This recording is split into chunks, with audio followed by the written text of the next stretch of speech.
Absolute fire on the end section there, really throwing everything into it. Jordy Smith's up against Samuel Pupo in the second heat of the round of 32. So Samuel and Jordy will be out there. They'll have to give way to Reef Hazelwood and Toledo. Talk about that in a minute, because here's the replay of Jordy, an opening swoop, and we had a pretty in-depth discussion on Jordy yesterday during his heat, and you know, one thing was tempo that we touched on, the tempo, the power, the flow of the big South African, and you can see here just how much water comes off the rail of his board here, and that's an advantage that he has. And I look, almost did everything right on this wave, didn't quite get the finishing turn, but yeah, Jordy just looking so smooth. It was a deep dive into sort of Jordy's current status as a title campaigner, and it was a fun conversation. Just maybe feeling like he's got to do a little more than he has to at this stage. Jordy Smith just looking really sharp. Didn't bank a huge number on his first ride, but certainly looking like he's switched on here. We'll see what Samuel Pupo can do, because for me that was the 4.33 was a pretty decently surfed 4.33. I think the scale set pretty low on that one. You get, and we feel it as well when we watch as commentators. And Jordy, you can't help but just get involved through these turns, you know, critical in nature. Perhaps the wave just letting him down a little bit here. But look, Jordy's under priority at the moment, so he's just trying to get some rhythm going here, feeling the board out, but so much power.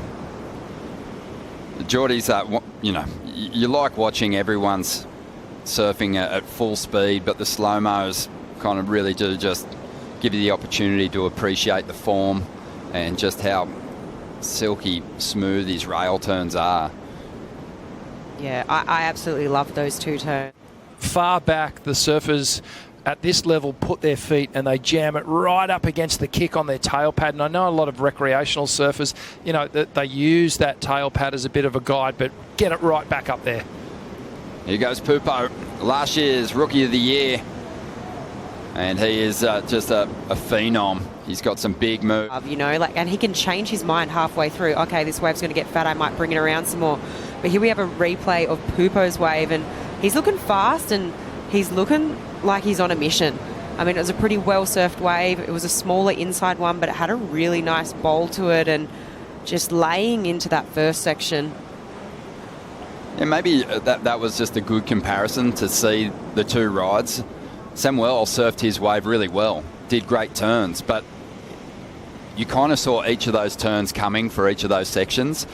And that's where the magic of Toledo sort of really shines through. Where it's hanging on by maybe just the inside fin and a little bit of rail.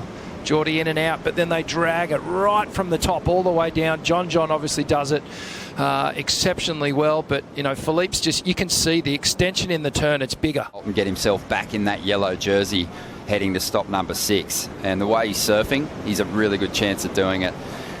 Samuel Pupo there. He had a 5.5 earlier on. Jordy Smith still holds the edge on him, though. That one's not going to factor into it for him. It was a great moment for him. Of course, he also finished runner-up the year before, so it's been a magic couple of seasons. And he is looking to defend that world title. But Samuel Pupo is up at the moment, finding some cover. Hasn't been too many barrels today. So been interesting to see where the judges will take it on the scale. Felipe's got probably 3 more gears he can go to ramp up the speed and just the risk that's involved in tackling some of these sections. But if he had a couple of 8.5s at the moment, yeah, I think the big factor is the space they're putting between Felipe's rides and Reef Hazelwood's. That's where the comparison counts. As we see here, Jordy Smith. Nice combination of moves here. And, wow, big lip line float. Doing his best to hang on to the finish, but can't quite do it. Definitely got it good to probably get his feet in the wax and stick a few turns. But this one of Jordy's I really like too. I mean, he's in that second priority heat, but it's pretty well surfed wave and 3 nice turns here. He looks for the finish and looks like he kind of pulls it off. We've just seen Felipe Toledo progress through to the round of 16, and now we're seeing Samuel Pupo up against Jordy Smith. This one during the break, and the Rookie of the Year from last season. End of the lip with everything he's got, Jordy Smith. And these two managed to rack up a couple of reasonable mid-range scores in the first half of their heat. Now assuming priority out here, we're expecting them to get on some better waves and get the opportunity. Samuel and Jordy, they just haven't really connected with anything just yet. But as you said, Jordy putting up the best number of their heats so far, a 6.5. Pupo up at the moment. Drives into this first section. Hangs on that rail. Recovers after catching a little on that first turn. Bit of foam on the face. Adds some spark to that second turn. He doesn't feel like it's the year's really offered him that so far. Not a bad turn here. Just kind of skipped out towards the end of that carve, and when you think about what Philippe was doing and a little off-timed on the second one as well, definitely hard to ride out through this foamy section. But just comparing the carves on the open face here, it looks like Samuel's kind of on edge in terms of his control, just hanging on to it. And the difference when I think of Jordy and Felipe and how they're doing their carves, they're in total control. You never think for a moment that they're going to skip out. But, well, you just saw that little trip up from Sammy, but he regains well, gets a bit of tail release there, quickly redirects the board under his feet, then goes down a couple of little step ladders here. How's that section? I know, just sort of jumps off the roof of that one. He's after a 6.5. Jordy holding on to that number one position in this heat. And we know this is a crucial one for Samuel Pupo. And Jordy's up at the moment. He's going to try and get rid of a 5.5 here and increase that two-wave total. Oh, wow. Interesting move option there. Layback jam. Jordy Smith's up at the moment.